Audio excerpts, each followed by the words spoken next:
पांडवेश्वर विधानसभा अंतर्गत लावदोहा ब्लॉक के गोगला मदारवानी दुर्गा मंदिर के पास भाजपा की ओर से कन्या सुरक्षा यात्रा और जनसभा का आयोजन किया गया। इसके पहले पानसूली मोड़ से एक रैली निकालनी शुरू की गई, जो दुर्गा मंदिर के पास पहुंचकर सभा में तब्दील हो गई। इस जनसभा और कन्या सुरक्षा यात्रा में शामिल होने आए राज्य के विरोधी दल नेता शुभेंदु अधिकारी ने तृणमूल कांग्रेस पर ताबड़तोड़ हमले किए। शुभेंदु का साफ संदेश था, गुंडागर्दी, अवैध खनन और माफिया का राज नहीं चलेगा। शुभेंदु अधिकारी ने सीधे तौर पर स्थानीय तृणमूल विधायक नरेंद्र नाथ चक्रवर्ती पर तीखे आरोप लगाए। उन्होंने आरोप लगाया कि विधायक पुलिस, कोयला और रेत माफिया के साथ मिलीभगत करके लंबे समय से अवैध गतिविधियों को अंजाम दे रहा है।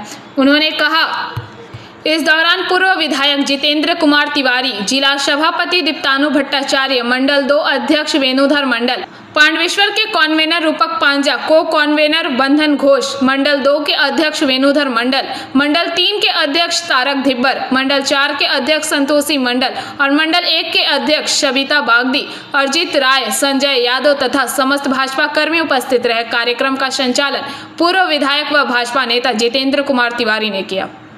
পতাকা টাঙিয়েছে, পিঠটাকে কি করেছে দেখেছেন? চোর না ডাকা? এই পান্ডে ভাই কোন সভ্য সমাজে হয়? ওটা ভারতবর্ষে ভোট হয়, কোথাও এগুলো হয়? বিরোধী দল নেতা, রাজ্যের প্রধান বিরোধী দল, তার নেতা, জেলার নেতা, রাজ্যের নেতা, এমএলএ, তারা আসবেন।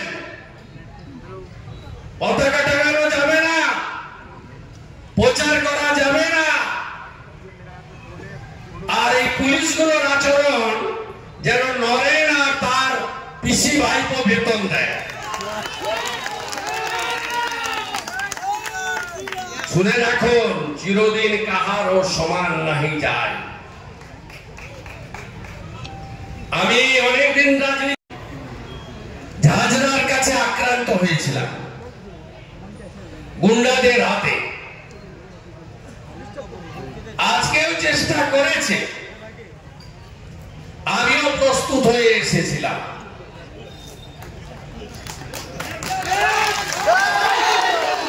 খাগড়াবাড়িতে জেহাদিরা আমাকে গাড়ি ভাঙলো আর বারাসাতে চেষ্টা করেছিল, এমন নরেন বাবু পগার পা, টাটা বাই বাই। আমি পান্ডবেশ্বর বিধানসভার কনভেনার রূপক পাঁজা, কো কনভেনার বন্ধন ঘোষ, মন্ডল 1 এর সভাপতি সবিতা বাগদি, মন্ডল 2 এর সভাপতি আমাদের বেণুধর মন্ডল, মন্ডল 3 এর সভাপতি তারক ধিবর, মন্ডল 4 এর সভাপতি গোগলা অঞ্চলে তারা দিয়েছে, তার জন্য জেলা কমিটিকে আমরা ধন্যবাদ জানাই। আপনারা জানেন যে আমাদের যে যাত্রা পথ আজ প্রায় 3 কিলোমিটার। যারা যারা রাস্তায় হেঁটেছেন সবাই দেখেছেন যে 3 কিলোমিটার ধরে কাল থেকে প্রায় 10টা তৃণমূল কংগ্রেস গেট করেছে। গেটে যে বিরোধী দলনেতাকে যদি কালো পতাকা দেখাতে হয়, তাহলে আমরা যারা সৎভাবে দলটা করি আমরা কালো পতাকা দেখাবো না। যারা যারা কয়লাতে পয়সা রোজগার করছো, তোমরা গিয়ে কালো পতাকা দেখাও। এবং আলটিমেটলি তাদের লিস্ট তৈরি হলো। पांडवेश्वर से मंथन पासवान की रिपोर्ट, पीवीटीवी न्यूज।